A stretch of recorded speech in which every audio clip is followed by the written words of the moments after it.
Bismillahirrahmanirrahim. Assalamualaikum warahmatullahi wabarakatuh. Alhamdulillah.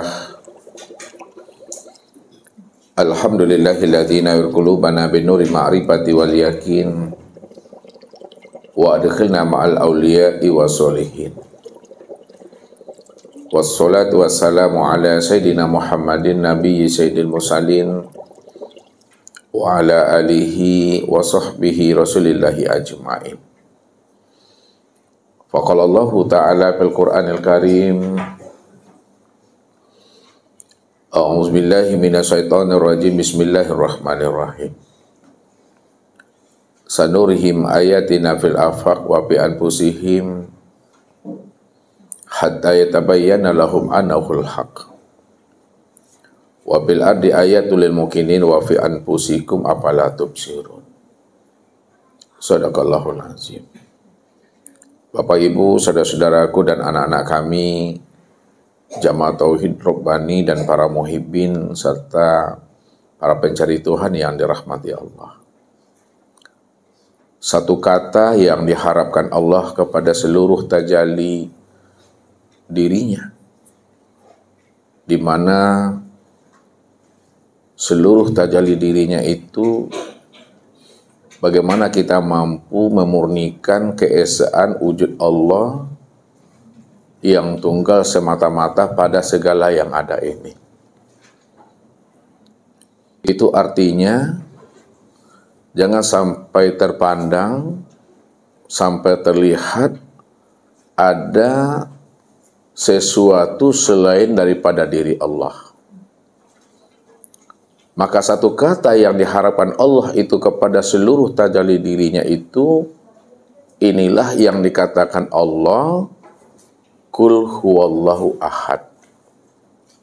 Katakanlah hai Muhammad bahwa sesungguhnya aku itu adalah ahad. Kalau Allah telah menjelaskan kepada tajalli dirinya bahwa Allah itu adalah ahad, tunggal, satu-satunya, itu maknanya jangan sampai ada sesuatu yang lain yang wujud selain aku di dalam pandangan hatimu. Kalau ada sesuatu yang wujud, ada sesuatu yang lain di dalam hatimu selain daripada Allah, maka kamu telah menjadikan ada dua Tuhan di dalam hidup ini. Adanya dua Tuhan di dalam hidup itu artinya ketika kita memandang masih ada wujud yang lain selain daripada diri Allah. Sedangkan Allah menjelaskan kepada dirinya ya, bahwa Allah itu adalah ahad, esa, dan tunggal. Berarti kalau Allah itu ahad, esa, dan tunggal, Bapak Ibu, tidak ada sesuatu apapun yang mampu dan yang bisa serta yang dapat mengiringi akan diri Allah itu. Nah, inilah yang dijelaskan ya. Kanallah lam yakun say'an ma'ahu. Sesungguhnya Allah itu tidak ada sesuatu apapun yang mampu menyertai akan ketunggalan diri Allah itu. Jadi tidak ada yang menyertai Tuhan. Tidak ada yang bersama Tuhan. Kalau ada yang menyertai Tuhan dan ada yang bersama Tuhan, berarti masih ada wujud yang lain selain Allah. Berarti Allah itu belum dikatakan wujud yang tunggal secara mutlak dia. Nah, inilah yang diharapkan Allah kepada kita ini. Kita ini adalah sebagai mazhar. Mazhar itu adalah tempat memandang kezohiran dan kenyataan akan wujud diri Allah yang tunggal itu. Kalau diibaratkan dengan bahasa kias, ya, yang dikatakan mazhar itu adalah sebagai wayang. Nah, siapa sebagai dalangnya? Yang dalang itu adalah Allah, yang wayang itu adalah kita. Berarti wayang itu mazhar untuk memandang dan melihat akan perbuatan si dalang.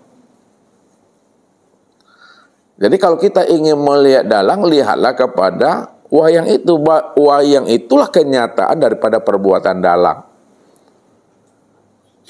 Jadi dalang itu di balik layar dia. Dalang itu di balik layar. Yang nampak sosoknya itu adalah wayang. Dalang tak nampak, tak terlihat. Jadi yang nampak itu adalah Muhammad. Yang nampak itu adalah hamba, yang nampak itu adalah sesuatu. Sedangkan rahasia Muhammad, rahasia hamba, dan rahasia sesuatu, itu tiada lain adalah Allah. Rahasia yang zahir itu adalah yang batin. Rahasia yang batin itu adalah yang maha batin. Maksudnya, yang menggerakkan yang zahir itu adalah yang batin, dan yang menggerakkan yang batin itu adalah yang maha batin. Ini yang mesti kita pahami. Ya. Sehingga jangan sampai ada di dalam hati Bapak Ibu itu sesuatu yang lain selain daripada diri Allah itu. Nah, dari harapan keinginan Allah itu kepada Muhammad, kepada tajalli dirinya, ya. Bagaimana Muhammad dan tajalli dirinya itu, harapan Allah itu, hendaklah dirimu mampu memandang aku yang wujud pada segala yang ada ini. Atas dasar inilah munculnya, ya, orang-orang arifin, orang-orang arif billah, ya, membuat suatu istilah dan ungkapannya supaya tidak terpandang yang lain selain daripada Allah. Muncullah namanya paham ittihad. Muncullah paham namanya hulul. Muncullah paham namanya manunggaling kawula Gusti. Muncullah pahamnya wahdatul wujud. Ya. Jadi apa yang disampaikan oleh mereka? Oleh Abu Mansur Al-Halaj, yang dikenal pahamnya dengan hulul. Ya, Abu Yazid Al-Bustami yang kenal pahamnya dengan ittihad. Ya. Ibnu Arabi yang dikenal pahamnya dengan wahdatul wujud. Serta Syekh Siti Jenar yang dikenal pahamnya dengan manunggaling kaula Gusti.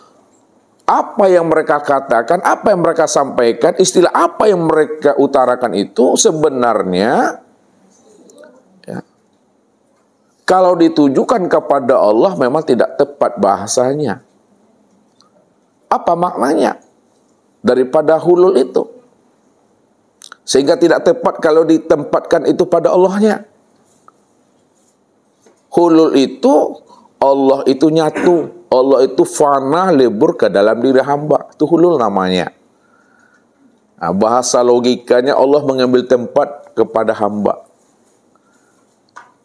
Kalau ittihad, hamba itu nyatu kepada Tuhan. Kalau wahdatul wujud, dua wujud menjadi satu wujud, dua titik terpatri menjadi satu titik dia. Kalau itu ditujukan kepada Allah, bahasa hulul, ittihad, dan wahdatul wujud manunggal kul Gusti memang tidak tepat. Tapi apa yang mereka sampaikan tidak salah, tidak keliru, tidak sesat. Karena apa yang mereka sampaikan sebenarnya untuk menghantarkan paham, penjelasan, jangan sampai terpandang ada wujud yang lain selain daripada diri Allah. Allah sajalah yang mestinya terpandang dalam pandangan hati kita ini. Kenapa Allah saja yang mesti terpandang dalam pandangan hati kita? Karena Allah itu adalah ahad. Maka satu kata, satu kalimat yang diharapkan Allah kepada kita ini sebagai tajalli daripada dirinya. Jangan kamu pernah memandang ada wujud yang lain selain daripada aku. Karena yang lain selain daripada aku nggak pernah ada.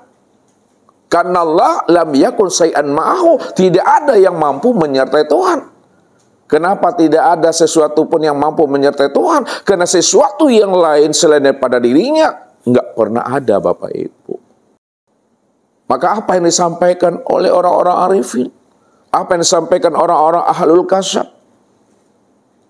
Oleh Syekh Siti Jenar, oleh Ibnu Arabi, oleh Abu Mansur Al-Halaj dan Abu Yazid Al-Bustami, sebenarnya itu adalah sebagai istilah saja, ungkapan saja, memberikan pemahaman dan penjelasan kepada umat ini, jangan sampai ada terpandang di yang lain selain daripada Allah.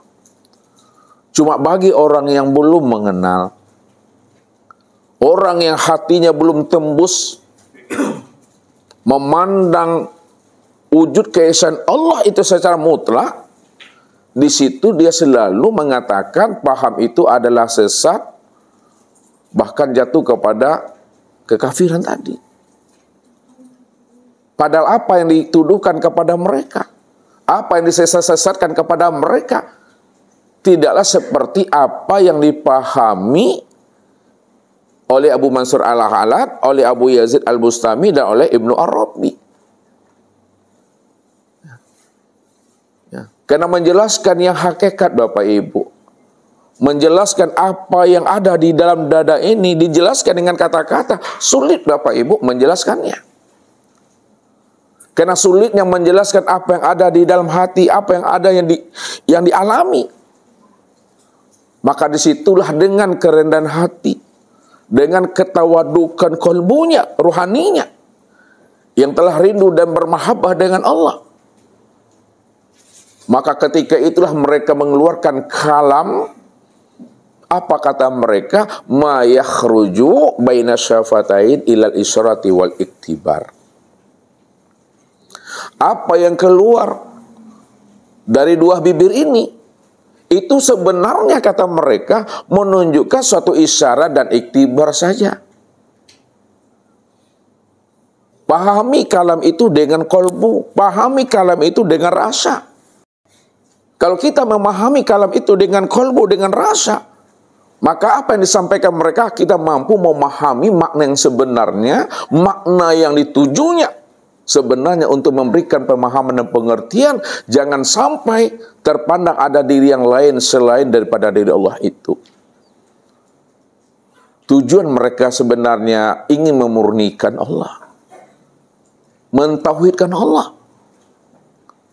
mengesahkan Allah, bahwa Allah itulah dikatakan wujud yang mutlak, wujud yang hakiki, sehingga tidak ada pembanding selain daripada dirinya itu.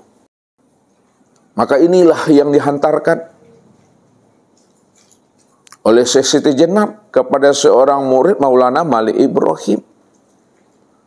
Apa kata Syekh Maulana Malik Ibrahim kepada santrinya? Wahai santriku, ya, tolong sampaikan ya kepada Tuan Guru Syekh Siti Jenar, sampaikan berita ini bahwa aku ingin berkata dengan dirinya, ingin bertemu dan bersuah dengan dirinya. Suruh beliau datang menghadap aku sekarang ini juga. Kata Syekh Maulana Malik Ibrahim kepada santrinya, baik Tuan Guru, kata muridnya. Lalu datanglah santrinya Bapak Ibu menemui Syekh Siti Jenar. Wahai Tuan Guru Syekh Siti Jenar, dirimu dipanggil oleh Maulana Malik Ibrahim ya sekarang juga. Apa kata beliau? Wahai santri, Syekh Siti Jenar tidak ada, yang ada Syekh Lema Abang. Maka bingunglah santri tadi. Oh gitu ya wahai Tuan Guru, iya. Terus begitu saya akan kembali menemui guru saya. Disampaikanlah kembali, wahai Tuan Guru, pesanmu telah aku sampaikan kepada Tuan Guru Syekh Siti Jenar. Kata beliau, Syekh Siti Jenar nggak ada guru, yang ada Syekh Lema Abang. Oh gitu ya yang disampaikan oleh Syekh Siti Jenar. Iya guru. Lalu apa kata Maulana Malik Ibrahim? Sekarang kamu kembali panggil dia, sampaikan, wahai Syekh Lema Abang, dirimu dipanggil oleh Maulana Malik Ibrahim sekarang juga. Baik Tuan Guru, akan aku sampaikan. Datanglah santri tadi Bapak Ibu menemui Syekh Lema Abang tadi. Wahai Tuan Guru Syekh Lema Abang, dirimu dipanggil oleh Maulana Malik Ibrahim sekarang juga. Apa jawaban beliau?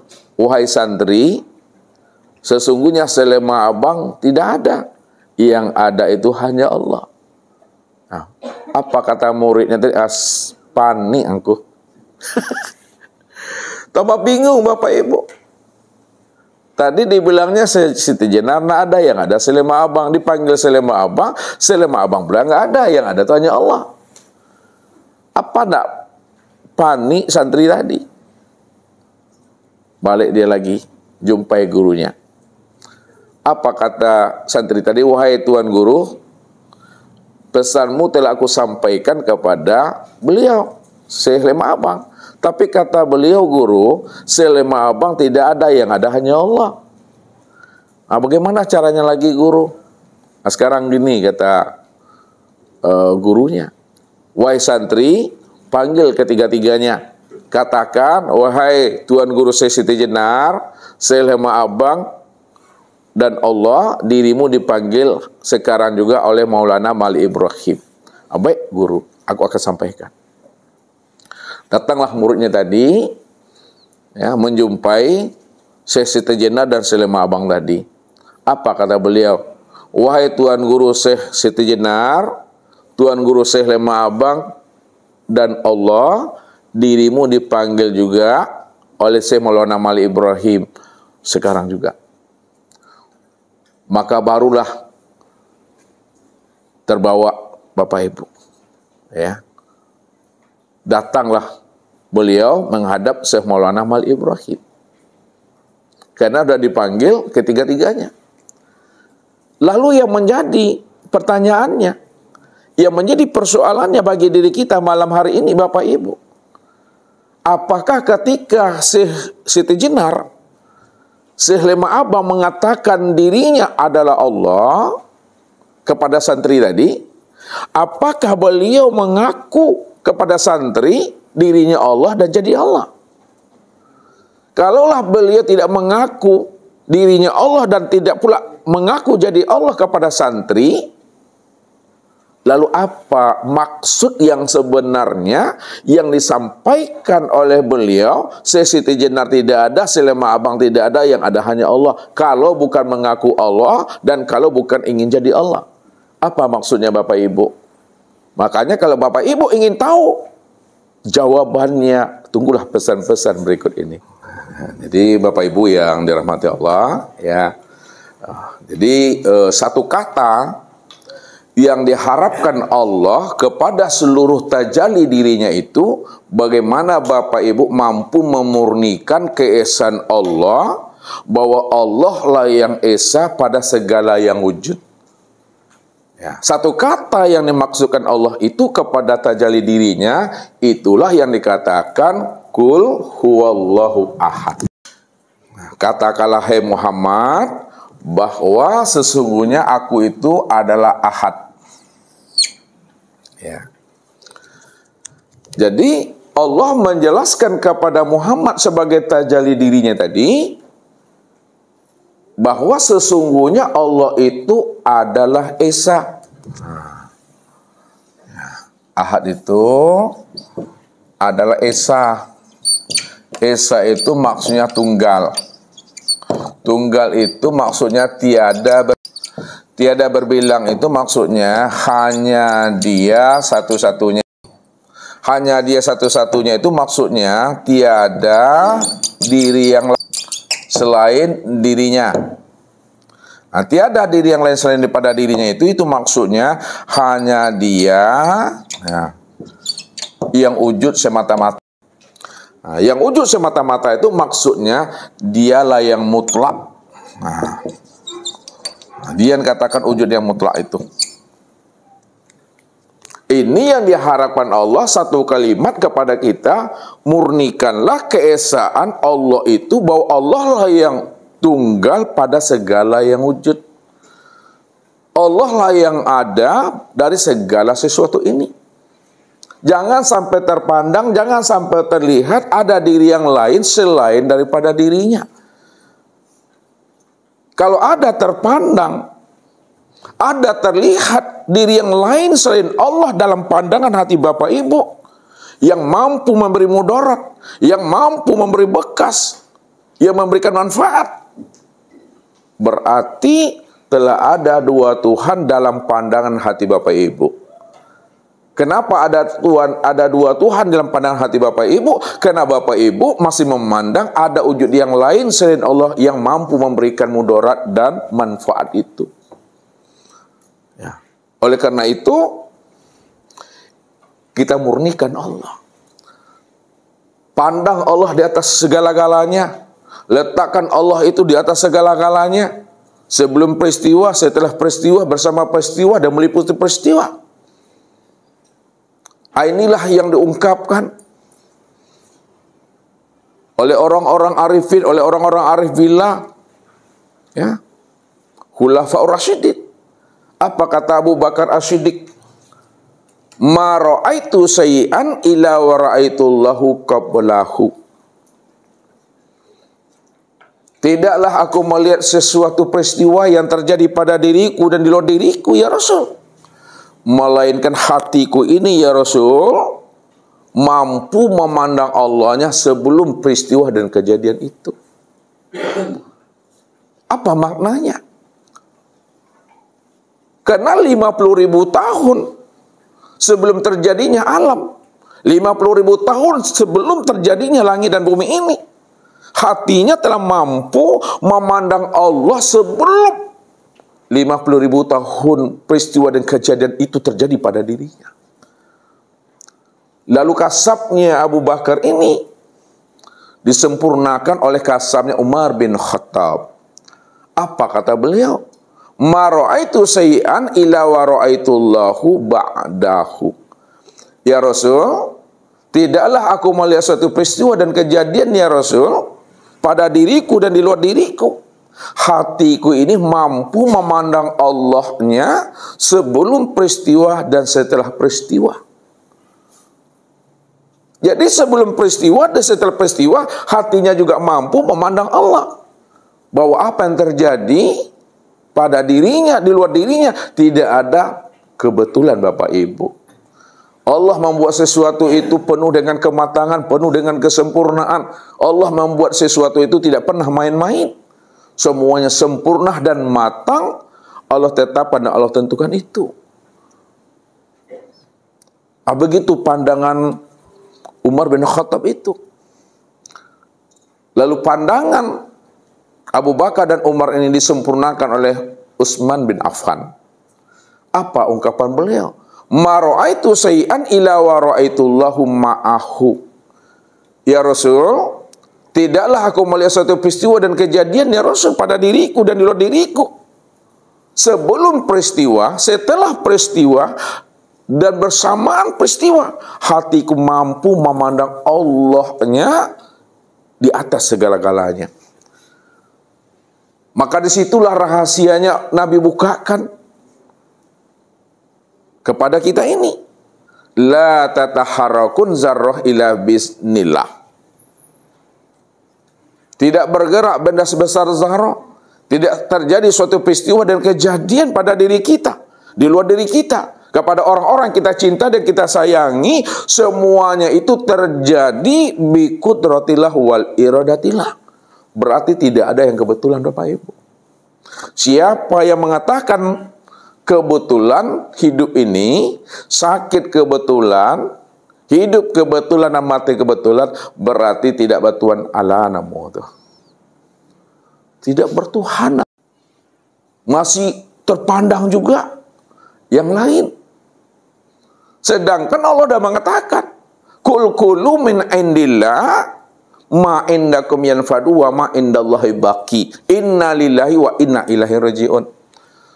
Semua perkara yang terjadi pada dirimu, yang dahulunya, sekarang, dan yang akan datang nantinya, semua perkara persoalan hidupmu, itu semuanya datang daripada sisiku. Akulah sebenarnya perbendaharaan peristiwa itu. Akulah sumber peristiwa itu. Akulah gudangnya semua kejadian itu, kata Allah. Jadi jangan dipandang kebetulan. Dapat bini dibilang kebetulan, dapat laki dibilang kebetulan. Jangan. Punya anak jangan dikatakan kebetulan. Punya cucu jangan disebut kebetulan. Siapa yang mengatakan hidupnya kebetulan, berarti belum mengenal Allah dengan pengenalan yang sempurna. masih bertuhan kepada sebab. Tapi bertuhanlah kita kepada Allah yang menciptakan dan menjadikan sebab dan peristiwa itu, Bapak. Ini yang mesti kita pahami. Tapi kalau hati kita itu belum mampu memandang Allahnya di situ, di sini kadangkala Bapak Ibu, kita sering tergelincir dalam hidup ini. Selalu kita bertuhan kepada sebab dan musabab itu. Ya. Padahal sebab musabab itu hanya jalan cerita. Ya. Untuk bisa kita mampu memandang Allahnya yang menjalankan suatu peristiwa dan sebab itu yang sesungguhnya. Biar kita bisa tenang, bisa kita sabar dan ikhlas menjalani semua takdir itu, Bapak Ibu. Maka kasabnya Abu Bakar, Umar, dan Utsman ini disempurnakan kembali secara totalitas oleh Ali bin Abi Thalib. Apa kata beliau? Ma ra'aitu sayyi'an illa wa ra'aitullahu fih. Tidaklah aku melihat satu peristiwa dan kejadian ya Rasulullah yang terjadi dahulunya, sekarang, maupun yang akan datang. Baik pada diriku dan di luar diriku, hatiku mampu memandang Allah. Semuanya adalah Allah, meliputi setiap peristiwa dan kejadian. Jadi sebelum peristiwa terpandang Allah, setelah peristiwa tetap terpandang Allah, beserta peristiwa juga terpandang Allah, meliputi peristiwa juga terpandang Allah. Inilah pandangan yang telah putus namanya, Bapak Ibu. Pandangan yang putus itu pandangan yang bulat maksudnya. Buliknya lebih bisa digolongkan, picaklah bisa dilayangkan. Tidak bakuca iman di dadoro. Itu hati yang sudah isbat, hati yang telah mampu memandang Allahnya dari semua peristiwa, keadaan, dan peristiwa ini. Begitu kita itu memahaminya. Maka supaya hati kita itu mampu memandang Allah, supaya kita tidak bertuhan kepada yang lain lagi selain daripada dirinya, hanya Allah saja yang wujud semata-mata. Maka disinilah ya Ibnu Arabi, ya, Abu Mansur Al-Hallaj, kemudian Abu Yazid Al-Bustami dan Syekh Siti Jenar membuat satu istilah dan ungkapan dalam pemahamannya untuk menghantarkan pemahaman kepada umat ini bahwa Allah saja yang wujud dan Allah saja yang ada. Kul huwallahu ahad itu. Ini yang akan kita coba untuk memahaminya lebih halus, Bapak Ibu, supaya kita tidak mudah terhasut ya dengan kalam-kalam yang masih buta pandangan hatinya untuk memahami makna yang tersirat di balik apa yang disampaikan oleh Abu Mansur Al-Hallaj, oleh Abu Yazid Al-Bustami, Ibnu Arabi, ya, Syekh Siti Jenar itu. Nah, ini kita coba buka memahaminya ini. Hulul ini tokohnya itu Abu Mansur Al-Hallaj.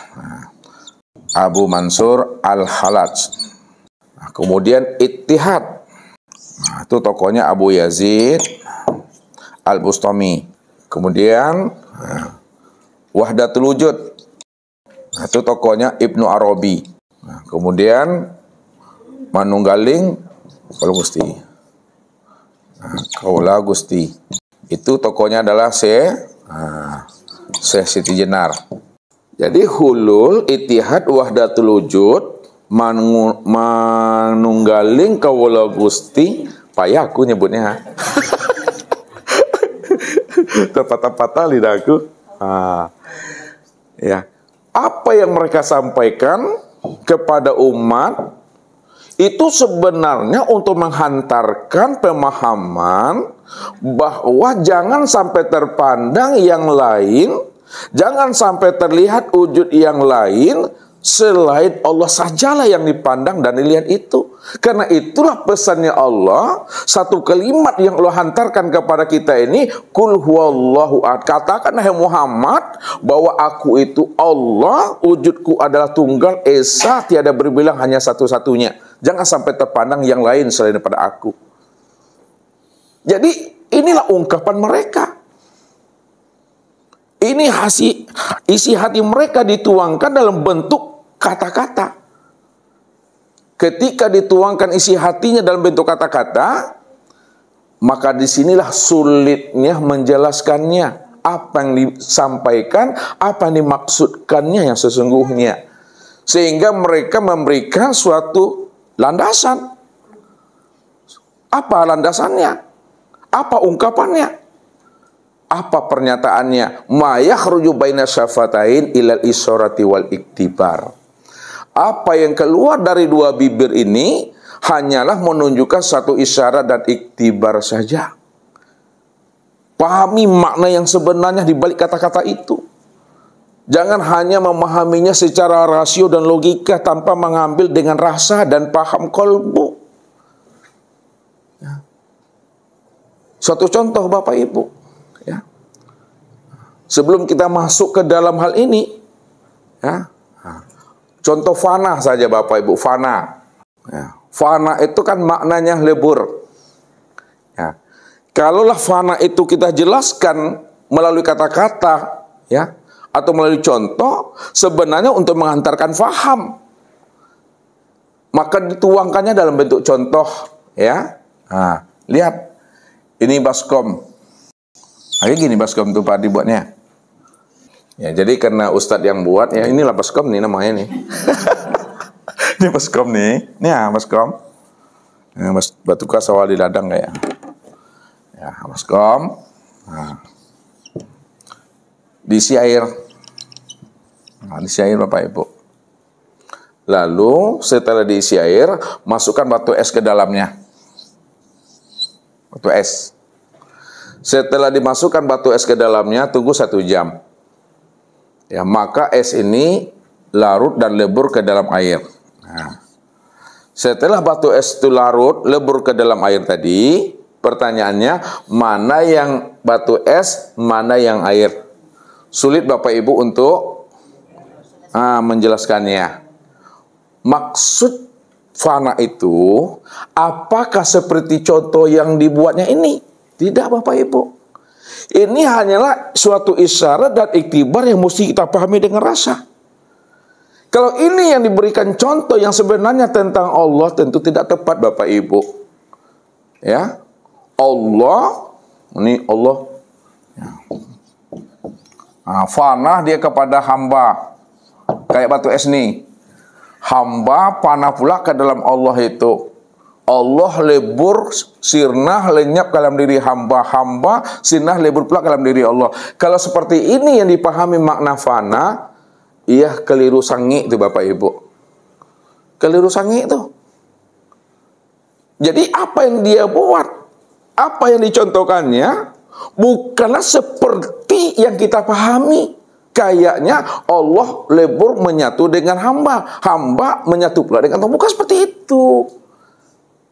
Maka kalimat-kalimat yang mereka sampaikan ini jangan dipahami ya seperti hulul ini, bahasa isyaratnya ya. Hulul itu Allah lebur, lenyap, menyatu dengan hamba.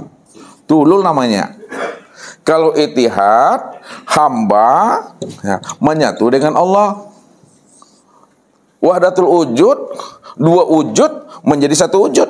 Nah, dia wujud menjadi satu wujud dia Bapak Ibu. Sama juga dengan manunggaling kaul Gusti tadi. Hamba dengan Allah, Allah dengan hamba betul-betul satu saja, satu wujud. Kalaulah bahasa ini dipahami seperti batu es lebur ke dalam air, ya salah, tidak tepat, tidak benar. Kalau dicontohkan seperti itulah keadaan Allah dengan hamba, hamba dengan Allah. Nggak benar tuh Bapak Ibu. Makanya mereka memberikan suatu panduan dan pedoman, landasan, ma yakhruju baina syafatain ilal isyrati wal iktibar. Apa yang keluar dari dua bibir hanya menunjukkan suatu isyarat dan iktibar saja. Pahami maksud itu dengan rasa dan kalbu. Nah. Contohnya seperti fana ini. Tidak seperti itu Bapak Ibu. Satu contoh lagi, ini dalam bahasa Minang sajalah. Kalau bahasa Minang itu kan selalu berkias-kias di Bapak Ibu.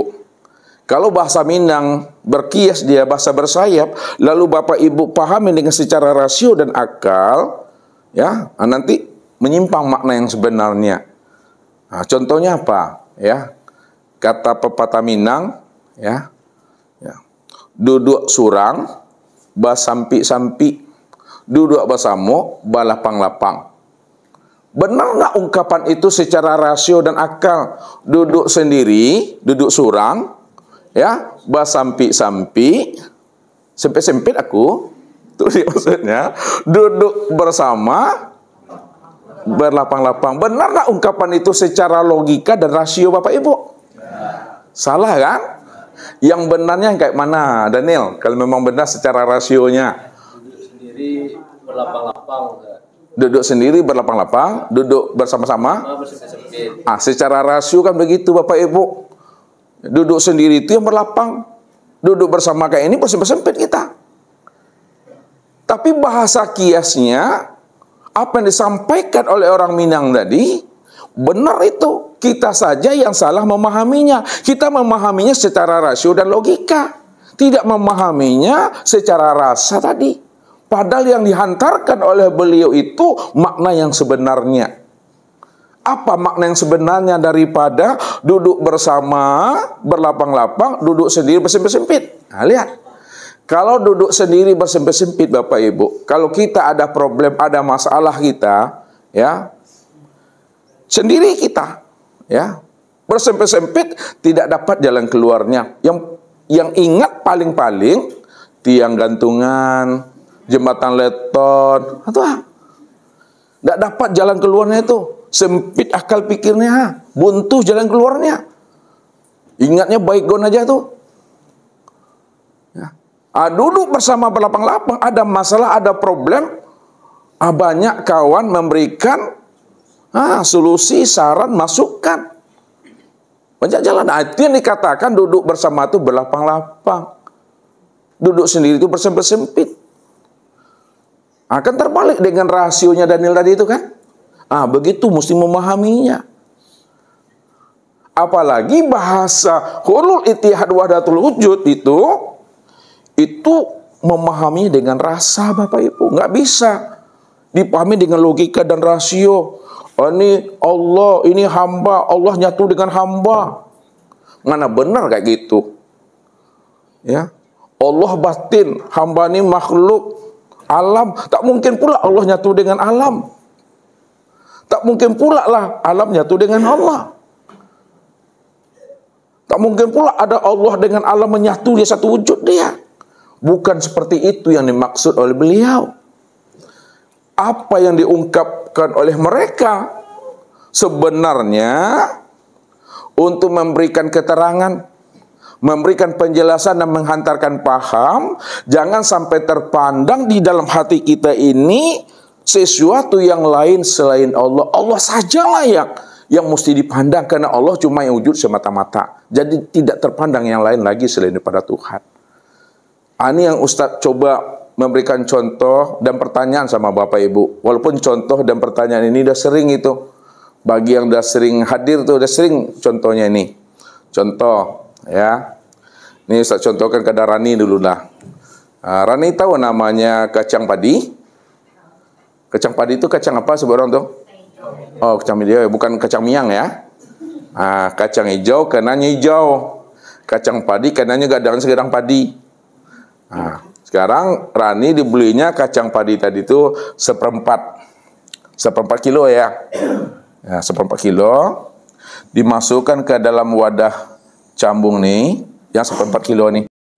Pertanyaan Ustadz sama Bapak Ibu, ketika Rani memasukkan seperempat kacang padi, kacang hijau di dalam cambung ini, ya, mungkinkah Bapak Ibu mampu menemui, ya, biji mangga di dalamnya, biji semangka di dalamnya, atau biji durian di dalamnya? Kenapa tidak mungkin Bapak Ibu bisa menemui ada biji mangga, biji durian, biji semangka dalamnya? Karena di dalamnya adalah kacang hijau. Kalau kacang hijau di dalamnya, berarti tidak bisa kita menemui ada yang lain selain daripada kacang hijau itu? Kan kacang hijau isinya dalam. Ya. Kalau kacang hijau yang ada di dalamnya, tentu yang bersobok kacang hijau. Tak mungkin ada biji durian dalamnya. Semangka. Apa maksud Ustadz nih? Lihat. Kalau Allah cuma yang wujud, Allah cuma satu-satunya, yang tunggal, ahad, mungkinkah Bapak Ibu mampu menemui wujud yang lain selain wujud Allah? Kenapa tidak mampu ibu-ibu dan bapak-bapak menemui ada wujud yang lain selain wujud Allah? Karena tidak ada wujud yang lain selain Allah. Berarti hanya Allah saja yang ada. Adanya wujud Allah itu bikulli syai'in muhit. Ala innahu bikulli syai'in muhit. Ketahuilah sesungguhnya Allah itu meliputi segala yang ada. Allah itu meliputi segala sesuatu.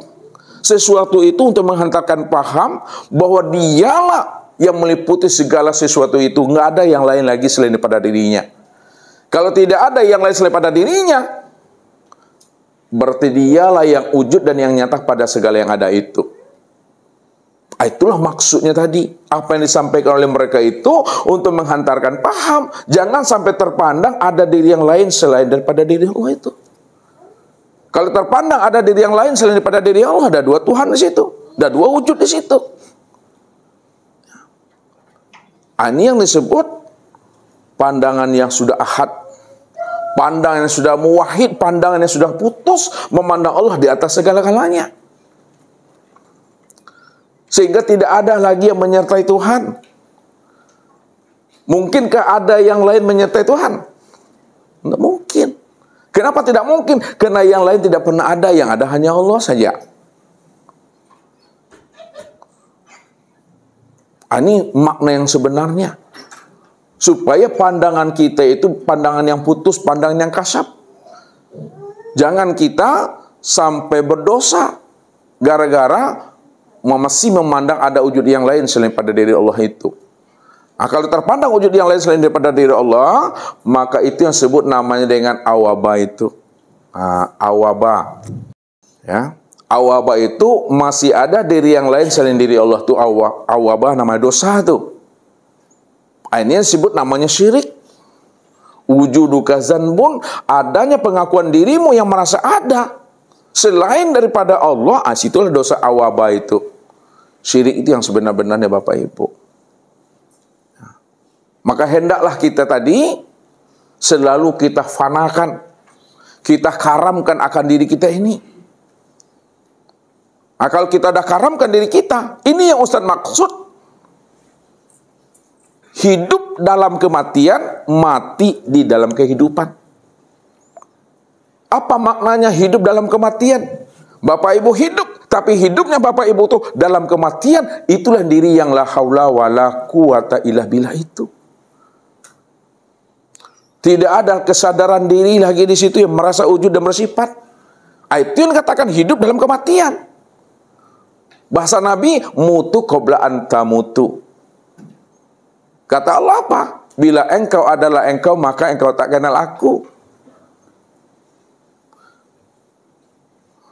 Bila engkau bukanlah engkau, pasti engkau kenal akan aku. Jadi kalau kita ingin melihat dan menyaksikan Allah selalu, hilangkanlah kesadaran diri yang merasa wujud dan bersifat itu. Itu maksudnya. Kalau Allah yang wujud, maka terlihatlah akan dirinya. Disitulah munculnya satu kaidah, kullu maujudun yasihu an yura. Setiap yang wujud itu sah untuk bisa dilihat. Itu kaidah yang menjelaskan. Makanya orang-orang arifin itu membuat suatu kaidah rumusan itu. Kullu maujudun yasihu an yura. Setiap yang wujud sah untuk bisa dilihat. Contoh, ini apa namanya Bapak Ibu? Ini wujud nih. Kalau ini wujud, bisa nggak Bapak Ibu lihat nih? Itu dia. Karena ini spidol ini wujud, ada, maka adanya spidol ini bisa dilihat.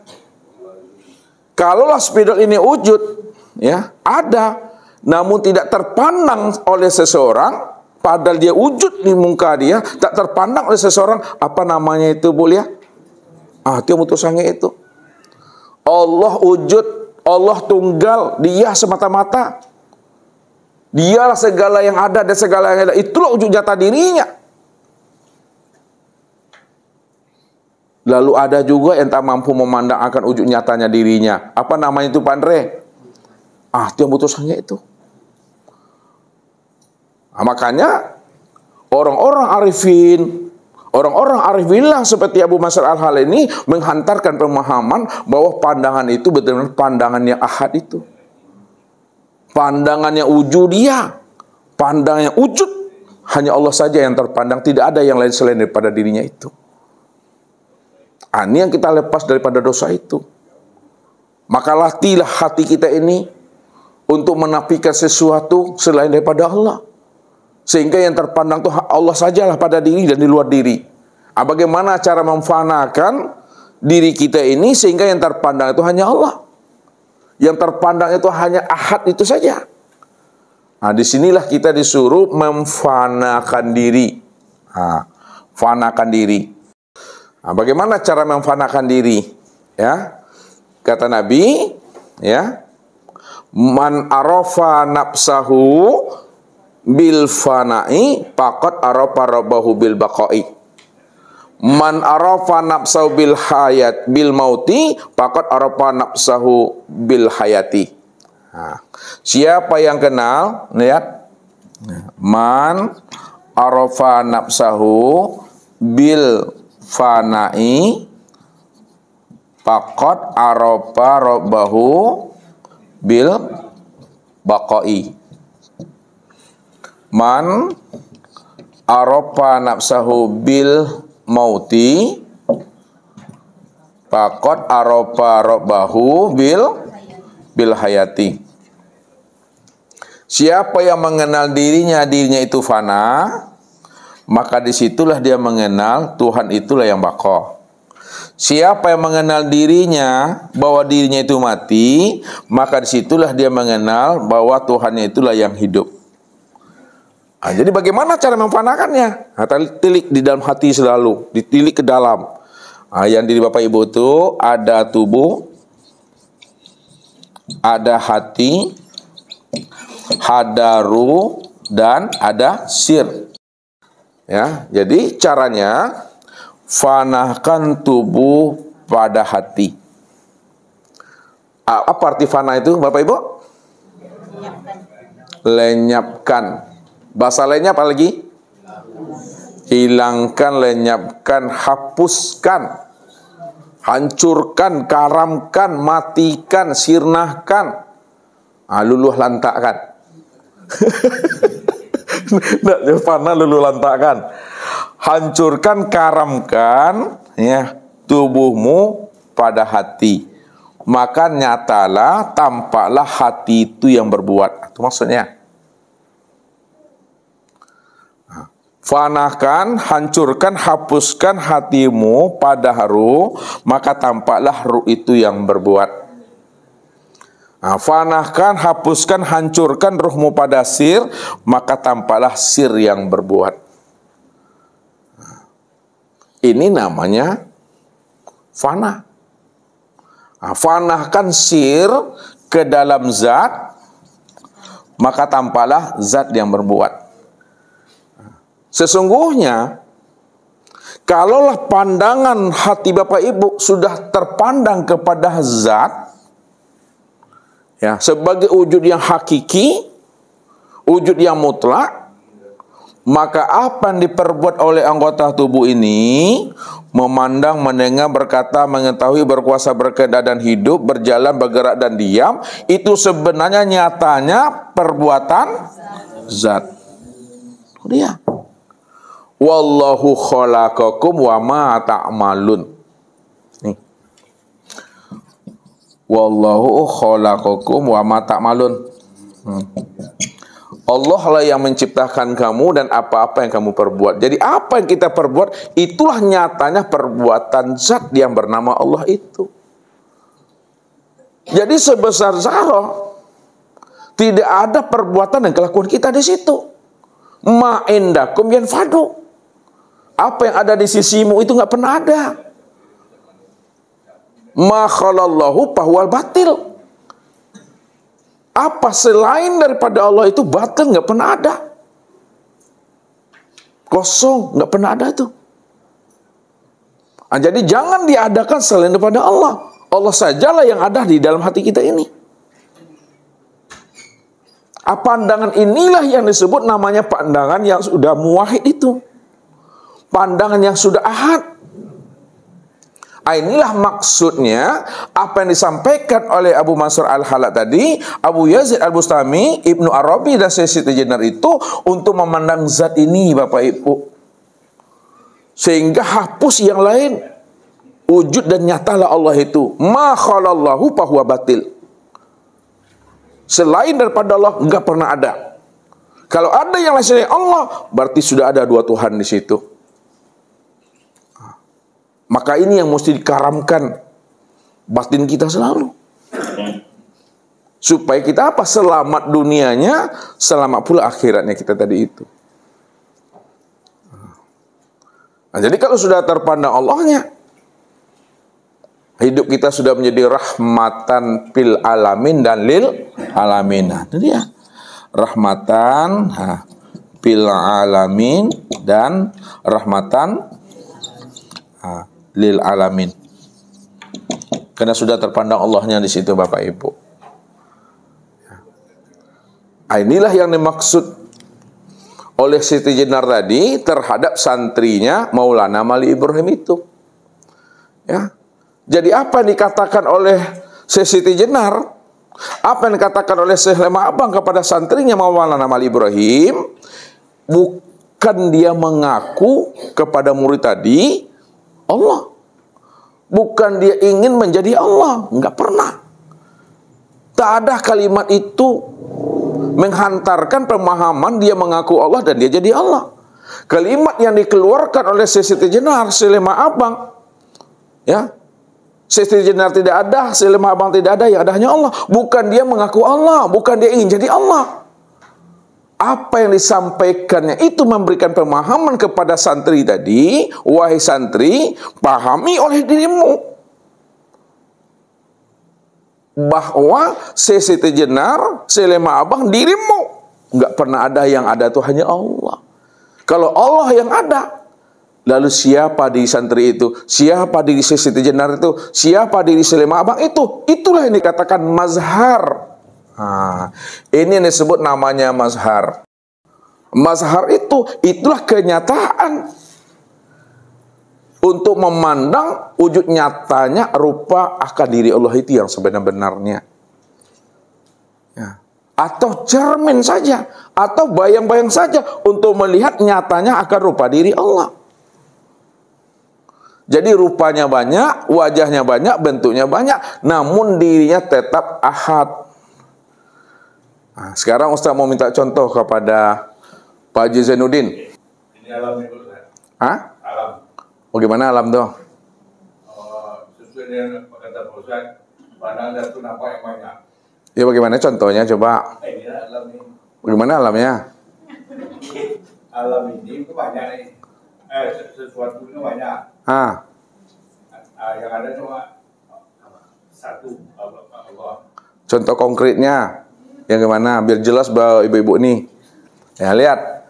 Jadi rupanya banyak, bentuknya banyak, wajahnya banyak, sifatnya banyak, namun dirinya hanya satu saja.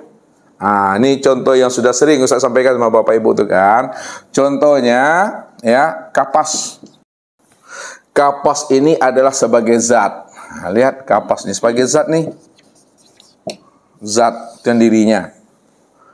Ya, lalu kapas ini berubah bentuk dia, berganti wajah dia menjadi benang. Benang menjadi kain. Kain menjadi baju. kain menjadi celana. Kain menjadi apa lagi? Sarung. Lihat. Pertanyaannya sama ibu-ibu. Ketika ibu-ibu ya memandang sarung, memandang baju, memandang celana, memandang kain, memandang benang, apa yang terpandang pada benang, kain, baju, celana, dan sarung? Yang terpandang itu kapas. Ya, kalau yang terpandang itu kapas pada benang, kain, baju, celana, dan sarung, maka sesungguhnya benang, kain, baju, celana, dan sarung itu, inilah yang disebut namanya dengan, ini disebut namanya dengan tajali apa? Tajali kapas. Kalau ini disebut tajali kapas, kalau kapas itu zat, maka tajali kapas itu disebut ini disebut namanya dengan sifat. Sifat inilah yang dikatakan ya rupa, wajah, bentuk. Itu dia. Bentuk. Ya. Jadi benang inilah rupanya kapas, kain itulah rupanya kapas, baju sarung itulah rupanya kapas yang sebenar-benarnya. Itu maknanya, rupanya boleh banyak, bentuknya boleh banyak, wajahnya bentuk banyak, namun hakikat diri daripada segala bentuk rupa dan wajah itu tiada lain adalah satu. Itulah zat itu. Nah, kita antarkan makna yang sebenarnya. Zat itu yang bernama Allah tuh. Sedangkan sifat itu bernama Muhammad. Jadi tajalinya daripada Allah itu yang disebut namanya Muhammad. Maka apa kata Allah? Qul huwallahu ahad. Hei Muhammad, katakan bahwa aku tuh Ahad Esa. Jangan terpandang olehmu ada yang lain selain daripada aku. Kalau terpandang oleh Muhammad ada yang lain selain daripada diriku dalam bentuk rupa yang berbeda, wujud yang lain, berarti kamu belum mampu mengesahkan aku dalam segala yang wujud itu. Itu maksudnya. Jadi kita itu diminta oleh Allah, jangan kita ini terpandang ada wujud yang lain selain daripada Allah. Pahamilah di dalam hati kita ini, segala yang wujud, segala yang ada dalam bentuk rupa yang berbeda wujud yang lain, itulah nyatanya akan rupa wajah Allah itu. Nah, kalau diperhaluskan maknanya, ya, zat ini yang disebut namanya yang batin. Sedangkan sifat ini disebut namanya yang zohir. Jadi zohirnya bermacam-macam wujudnya. Namun hakikat diri yang zohir itu satu juga, itu yang batin tadi itu. Apakah batin dengan zahir, zahir dengan batin itu berpisah Bapak Ibu? Tidak. Kalau tidak berpisah, Ustaz mau tanya sama Daniel. Yang batin itu kalau tidak berpisah dia dengan zahir, lalu di mana letaknya yang batin itu? Daniel? Pada yang zahir. Bagaimana untuk mengenal yang batin itu ada di dalam yang zahir itu? Bagaimana caranya? Bagaimana cara memandang yang batin itu ada dalam zahir? Bagaimana cara memandang yang batin itu ada dalam zahir itu? Contohnya? Bentuk rupa yang zahir inilah bentuk rupa yang batin. Bentuk rupa yang zahir ini? Bentuk rupa yang batin. Kenapa Daniel bisa mengatakan bahwa bentuk rupa yang zahir ini adalah bentuk rupa yang batin? Karena yang batin tadi telah zahir. Karena yang batin itu telah zahir. Zahirnya dalam bentuk apa? Bentuk alam. Bahwa alam itu adalah bentuk yang batin. Kalau alam itu bentuk yang batin, maka sesungguhnya alam itu alam yang batin. Contoh yang lebih mudah dipahami dan dimengerti. Coba Bapak, bahwa memandang yang batin itu di dalam yang zahir. Bagaimana contoh konkretnya? Kalau tadi bahasanya umum agak payah Bapak Ibu memahaminya. Bahwa yang batin itu ada di dalam yang zahir. Contohnya tubuh dengan ruh. bahwa yang batin itu ada di dalam yang zahir. Contohnya, bergeraknya tubuh akan ada ruh. Berarti ruh itu berada pada tubuh itu. Itu cara memandangnya.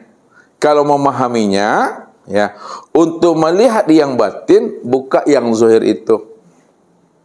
Kalau ada buka yang zahir, maka nampak yang batin itu. Nah, contohnya, ya, buah mangga,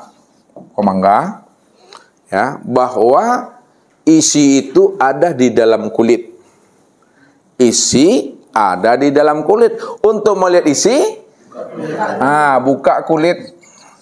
Ketika kita telah buka kulit, maka nampak isi. Nampak isinya. Untuk mendapatkan rasa, makan isinya. Setelah makan isinya, maka dapat rasa. Untuk mendapatkan nikmat,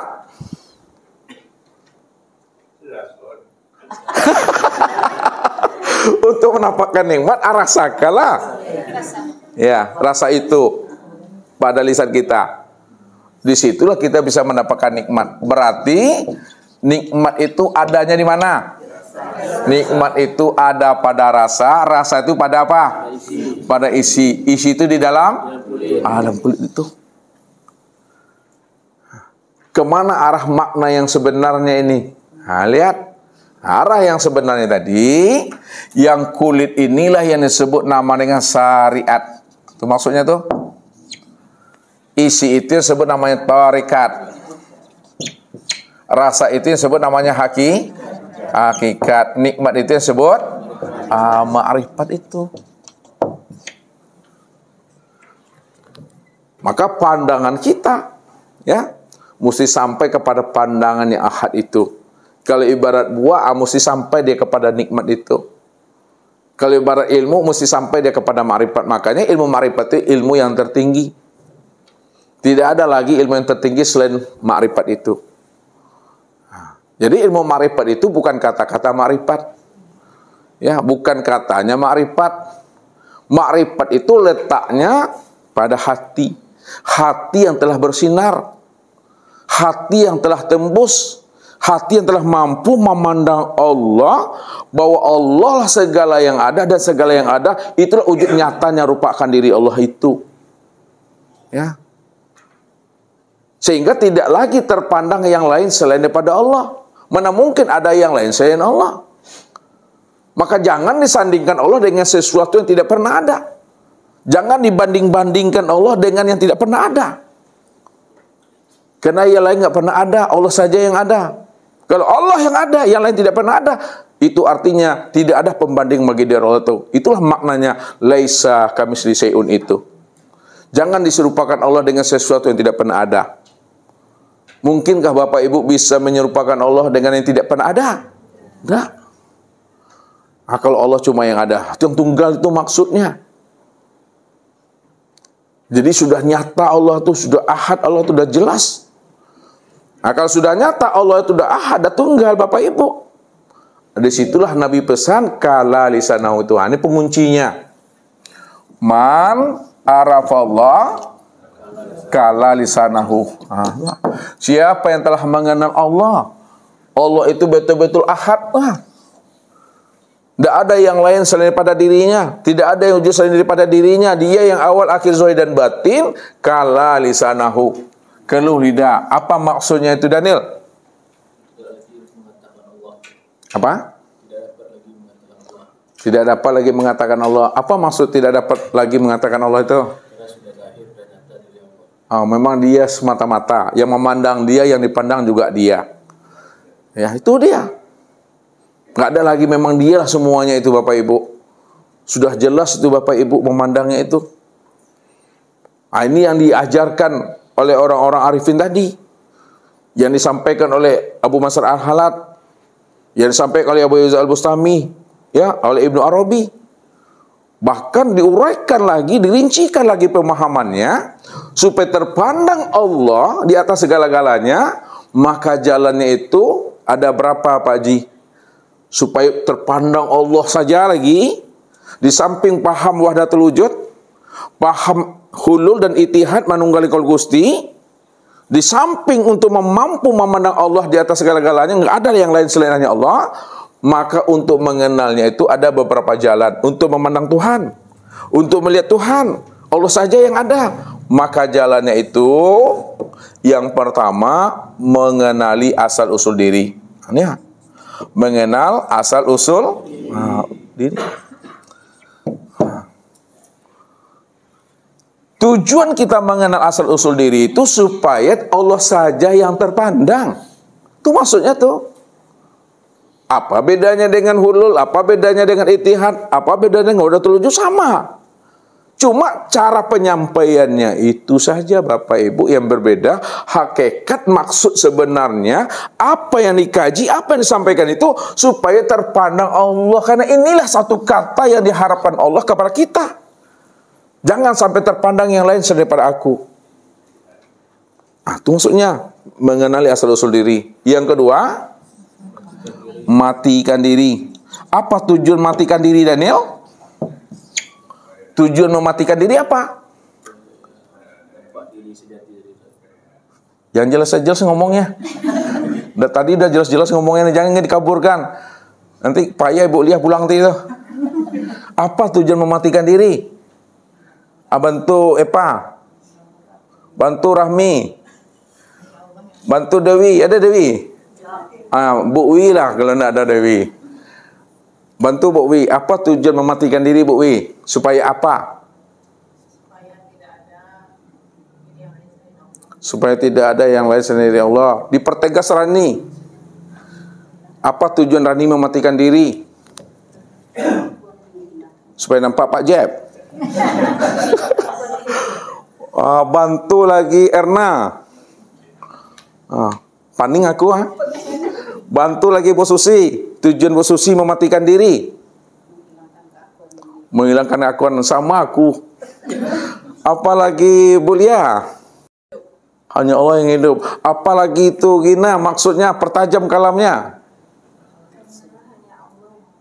Hanya Allah yang ada. Ibu Lina, pertajam kalamnya.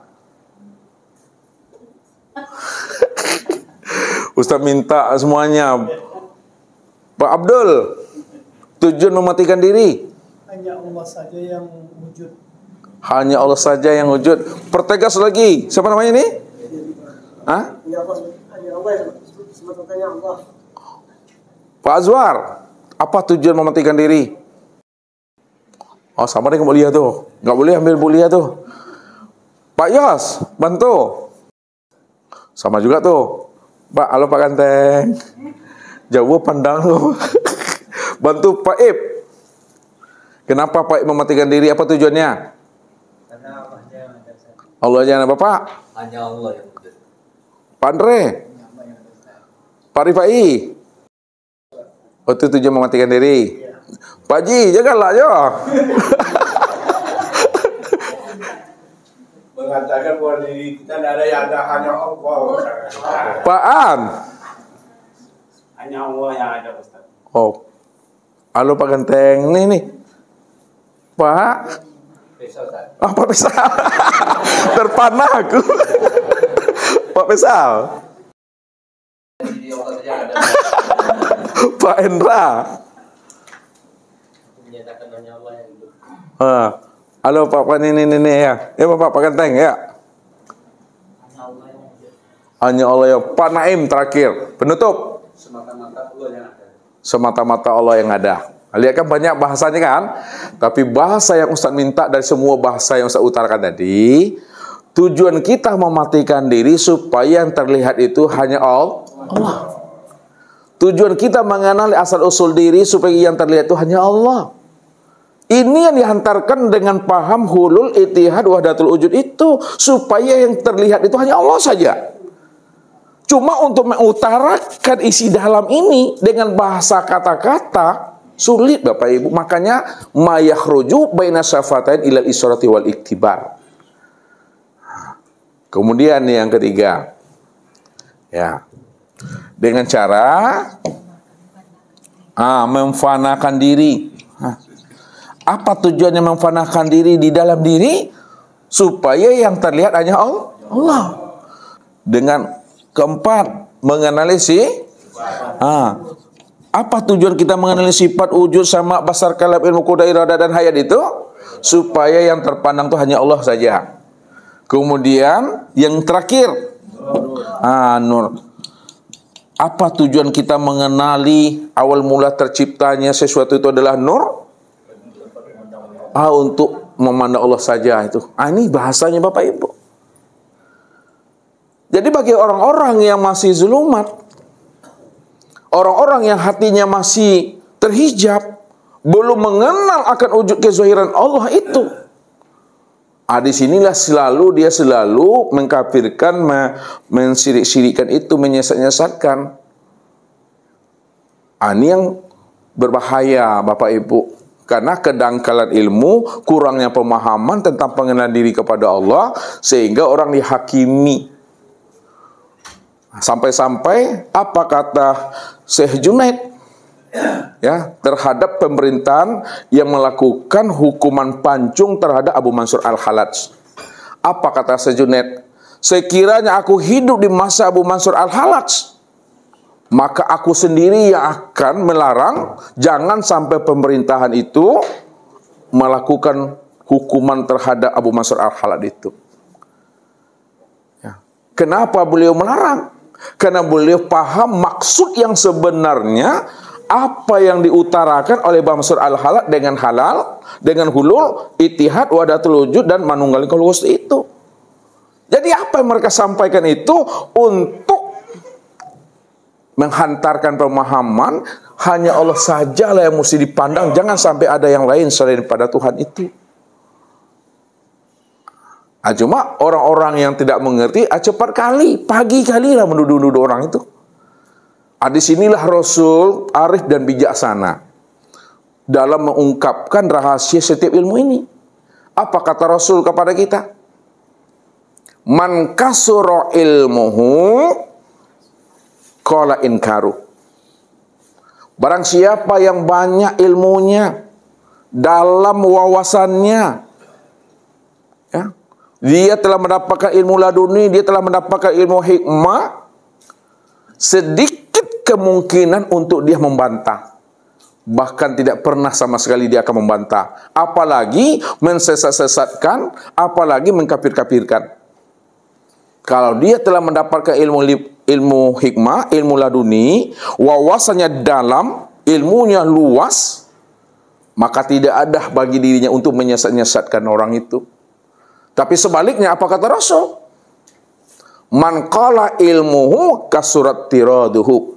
Siapa yang ilmunya sedikit, ilmunya seperti katak dalam tempurung, dia belum mendapatkan ilmu hikmah, dia belum mendapatkan ilmu laduni, maka dialah orang yang paling banyak menyesat-nyesatkan, mengkafir-kafirkan, yang tidak sesuai dengan akal fikirnya. Di sinilah kebanyakan manusia ini keliru dan salah. Asal berbeda pendapat dengan dirinya, pasti orang yang berbeda pendapat dengan dirinya dikatakannya sesat dan kafir tuh. Selalu tuh dalam debat-debat pun gitu tuh. Asal tidak cocok dengan pemikirannya, tidak sesuai dengan pahamnya, pasti orang yang berbeda dengan dirinya dibilangnya sesat dan kafir itu. Padahal dia mengkafirkan orang itu karena kedangkalan wawasan ilmunya. Makanya muncullah namanya Muhammad Rashid Ridho. Apa kata beliau? Ta'anni wa la ta'jal bilaumika sahiban la'allalahu uzran wa anta talub. Jangan kamu sekali-kali, cepat sekali kamu mau nuduh orang kafir, sesat, dan neraka. Padahal orang yang kamu tuduh sesat, kafir, neraka itu, dia punya dasar, dia punya dalil terhadap tuduhan kamu kepada dirinya. Itu mesti memahami. Jadi kalau kita ingin tahu, bertanya kita kepada dirinya. Jangan kita membaca di luar. Masuk kita ke dalam dirinya itu. Apa maksud yang sebenarnya? Ini dengan membaca buku saja, oh ini sesat nih. Dengan melihat video saja, oh ini sesat nih dah. Akhirnya apa? Dengan kata-kata dia memfatwakan sesat, maka Abu Mansur Al-Halat tadi dihukum bunuh kena fatwanya tadi itu. Padahal dia dangkal pemahamannya. Begitulah Siti Jenar juga begitu. Ya. Karena yang dibunuhnya, yang dimatikannya tubuh, padahal diriku ini bukan tubuh. Aku ini bukan tubuh. Kalau aku bukan tubuh, maka aku hidup. Bagaimana awalnya, begitu akhirnya. Karena aku itu bukan tubuh, akan tetapi aku itu adalah ruh. Ruh itu tiada lain adalah dia itu. Itu rahasianya. Saking tingginya ilmu Siti Jenar, ya, Ibnu Arabi, Abu Mansur Al-Halat, dan Abu Yazid Al-Bustami, saking tingginya tidak tercapai, terjangkau oleh orang-orang syariat. Dia hanya mampu memandang yang zuhir saja, mampu memandang yang wujud saja. Saking tingginya, sampailah mereka mengatakan sesat dan kafir di situ. Padahal Nabi mengatakan apa? Ya. Siapa yang menuduh seseorang itu adalah sesat, kafir, itu adalah suatu kefasikan, kata Rasulullah. Apalagi sempat membunuhnya. Itu dah zolim kali itu, Bapak Ibu. Jadi jangan dengan kedangkalan wawasan kita memahami rahasia-rahasia Allah itu sehingga kita berfatwa mereka sesat dan kafir dan neraka. Ya. Padahal amal mereka sendiri belum tentu diterima. Diri mereka sendiri mereka tak mampu menjaminnya. Tapi mereka mampu mensesatkan orang, mengkafirkan seseorang, dia aja yang selamat. Nah, itu yang berbahaya itu. Ya, merasa dirinya benar. Itulah sifat munafik itu. Jadi sifat munafik itu salah satunya merasa dirinya yang paling benar. Kenapa merasa diri yang paling benar? Ketika ilmunya sudah tinggi menurut dia, kalamnya menjadi fatwa, kalamnya menjadi hujah, ilmunya menjadi rujukan. Itulah yang membuat hijab batu penaruang bagi dirinya. Di mana letaknya hijab dan batu penaruang bagi dirinya ketika ilmunya dah tinggi, ilmu menjadi sandaran dalil, ilmunya di sanadnya, ilmunya menjadi hujahnya. Ketika itu dia sudah mengaku menjadi hakim Tuhan, sudah mengaku menjadi jaksa Tuhan, sudah mengaku menjadi wasit Tuhan. Apa sebabnya dia telah mengaku jadi jaksa Tuhan, hakim Tuhan, jaksa Tuhan? Karena ilmunya sudah menjadi rujukan. Ya, ilmunya sudah bisa difatwakan, ilmunya sudah bersanad katanya.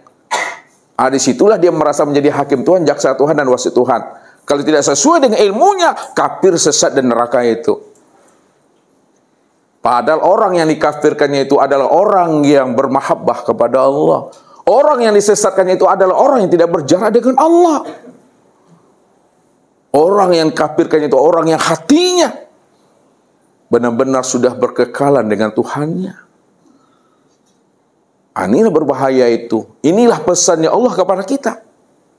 Kalau kita mengaku ilmu kita dalam, menjadi jaksa Tuhan, hakim Tuhan, apa kata Tuhan? Siapa yang datang menghadap aku dengan ilmunya, ilmunya itu akan aku tanya. Siapa yang datang kepada aku dengan amal ibadahnya, amal ibadahnya akan aku hisap.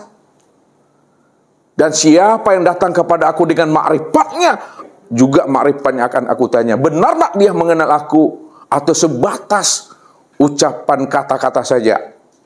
Tapi siapa yang datang menghadap aku dengan diriku, tidak aku tanya dia, tidak aku hisap dia, itu adalah hak dan urusan aku. Karena akulah yang lebih tahu, kata Tuhan. Jadi jangan kita terhijab dengan ilmu kita. Jangan kita bertuhan dengan ilmu kita.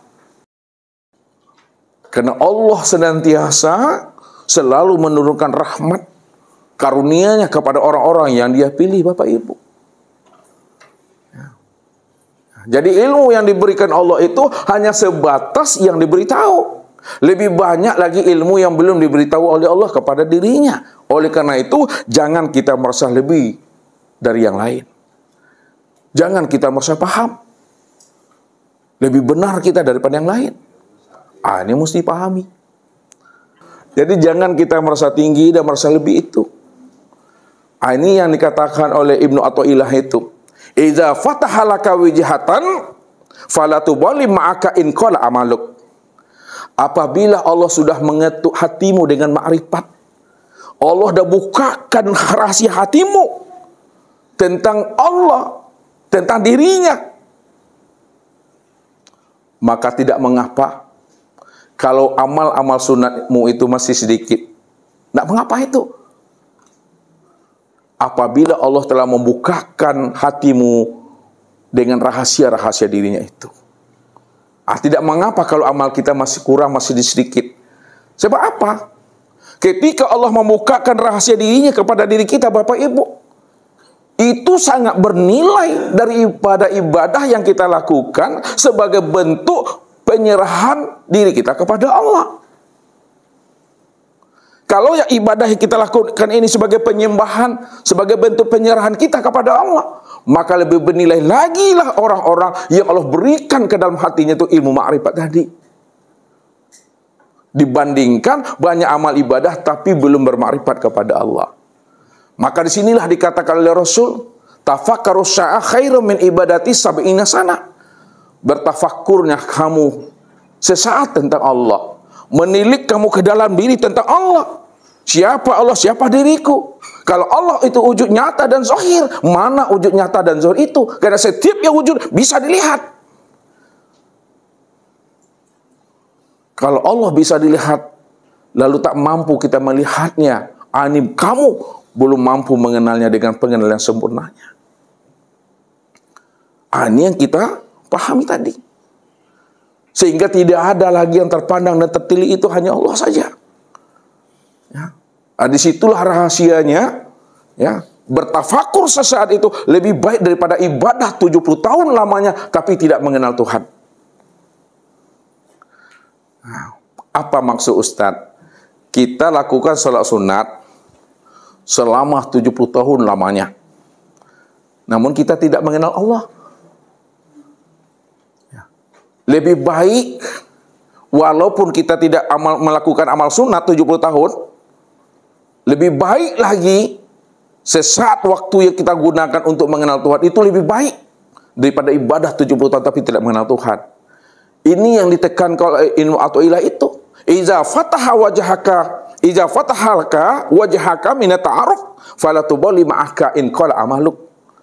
Kalau Allah sudah ketuk hatimu, Allah dah bukakan, Allah dah kenalkan rahasia dirinya kepada kita. Tak mengapalah, kata Tuhan, walaupun amal sunnahmu masih sedikit. Bukan Ustaz melarang Bapak Ibu, ya jangan salah nanti memahaminya. Bukan Ustaz melemahkan amaliyah Bapak Ibu. Ya. Karena amaliyah yang kita lakukan sebagai penyerahan, penyembahan kita kepada Allah, itu belum apa-apa jika Allah benar-benar membukakan rahasia dirinya kepada diri kita ini daripada beramal tidak mengenal Tuhan itu. Itu maksud Ustaz itu. Bukan melemahkan amaliyah kita maksudnya, bukan begitu maksudnya. Kalau bahasa yang jelasnya, ya, beramal tiada berilmu itu nggak ada harunya. Beramal tanpa berilmu tidak ada jiwanya. Beramal tanpa ilmu itu mati. Mana ruhnya ibadah, mana ruhnya amal? Ruhnya ibadah dan amal itulah pengenalan diri kepada Allah. Itu yang mesti dipahami.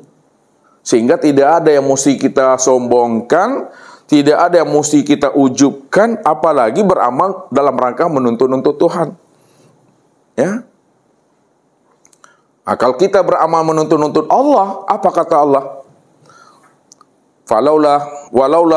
Walaula fadlullahi alaikum warahmatuhu mazaka minkum min ahadin abadalah kuntum minal khasirin. Kalau bukan karena karuniaku, kalau bukan karena rahmatku, kalau bukan karena anugerah aku kepada dirimu, maka tidak mampu kamu melakukan amal ibadah dan ketaatan kepada aku. Jadi jangan kita berpaham amal ibadah yang kita lakukan itu walaupun sebesar zarah, jangan kita berpaham bahwa amal itu karena kemampuan usaha dan ikhtiar kita. Jangan berpaham seperti itu. sebesar zarah amal ibadah dan ketaatan yang Bapak Ibu lakukan bukan karena kemampuan Bapak Ibu, bukan karena usaha dan ikhtiar Bapak Ibu, akan tetapi seluruh amal ibadah yang kita lakukan itu sebenarnya semata-mata karena anugerah, kasih sayang dan pemberian Allah kepada kita yang dipilihnya tadi itu. Baru kita bermain rasio dan logika. Ini saya antarkan bermain rasio dan logika. Kalaulah sebesar zarah amal kebaikan yang keluar dari diri kita ini bukan karena usaha dan kemampuan kita, akan tetapi semata-mata karena karunia dan anugerah Allah kepada diri kita, pantaskah kita, layakkah kita menuntut-nuntut Allah dengan amal ibadah yang kita lakukan? Tidak layak dan tidak pantas. Di mana tidak layak dan tidak pantasnya ibu-ibu kita tuntut Allah dengan amal kita? Bu, lihat dulu, ajak berpikir dulu. Iya, sangat tidak pantas dan sangat tidak layak. Di mana letaknya sangat tidak pantas dan tidak layak? Karena sebesar zarah amal kita itu semata-mata karena pemberian Allah, itu karena karunia-Nya, itu karena rahmat-Nya. Kalaulah semua amal kita itu karena karunia dan rahmat-Nya, salat kita karena karunia-Nya, puasa kita karena rahmat-Nya, zakat haji kita semuanya bentuk kasih sayang-Nya, maka tidak pantas dan tidak layak dituntut Allah itu dengan amal-amal kita. Itu mesti dipahami. Sehingga kita beribadah itu tidak lagi berdagang. Kita beribadah itu tidak lagi bernegosiasi. Kita beribadah itu tidak lagi tawar-menawar. Apalagi beribadah melakukan intervensi terhadap Tuhan. Haram betul itu Bapak Ibu. Dah salah cara kita bertuhan kepada Allah. Kita jadikan Allah sebagai Rabb kita, supaya Allah menjadi budak nafsu kita. Ini berbahaya. Kan banyak orang mengaku hamba Allah, tapi di balik pengakuannya Allah dijadikan sebagai hamba buat dirinya. Allah wajib patuh kepada aku, Allah mesti turut kepada aku. Kalau tidak, awas. Ada ngancam Tuhan itu dah. Ngancam Tuhan itu dah. Masa Allah diancam-ancam Bapak Ibu? Ya, dituntut-tuntut. Tidak ada hak kita, tidak ada pantasnya kita menuntut Allah. Kita ini hidup karena Dia. Kita melihat karena Dia, kita mendengar karena Dia, kita beramal karena Dia, maka tak pantas itu Bapak Ibu. Begitu memahaminya. Bapak Ibu, ya, apa yang disampaikan oleh Abu Mansur Al-Halad, Syekh Abu Yazid Al-Bustami, ya, Ibnu Arabi, apa yang mereka katakan dengan bahasa hulul, ittihad, wahdatul wujud dan sebagainya itu sebenarnya untuk menyatakan bahwa Allah sajalah yang mesti terpandang dalam hidup ini. Tujuannya apa supaya Allah terpandang dalam hidup ini? Untuk memurnikan akan keesaan ketunggalan Allah. Sampai-sampai dikaji oleh mereka bagaimana supaya terpandang Allah. Kenalilah diri, pasti terpandang Allah itu. Matikan diri, pasti terpandang Allah itu. Fanahkan diri, pasti terlihat Allah itu. Kenalilah sifat diri, pasti terlihat Allah itu.